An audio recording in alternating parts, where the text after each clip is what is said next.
Welcome to another mini vlog.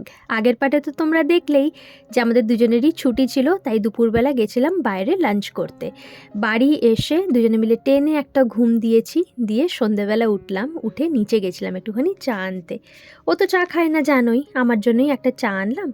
আর আজকে ডিনারের preparation একদম লাইট ডিনার, মটর পনির বানাবো ভাবছি, একদম সিম্পল ওয়েতে মটর পনির।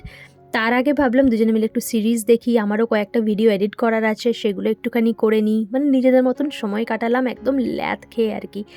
তোমাদের ছুটির দিনে কি করতে ভালো লাগে? বাড়িতে বসে ল্যাদ খেতে ভালো লাগে, না কোথাও ঘুরতে যেতে ভালো লাগে?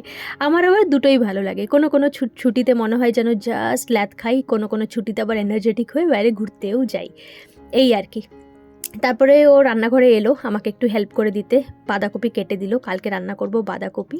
আর এই যে আমার মটর পনির রেডি। ব্লগটা কেমন লাগলো জানিও কিন্তু, হ্যাঁ।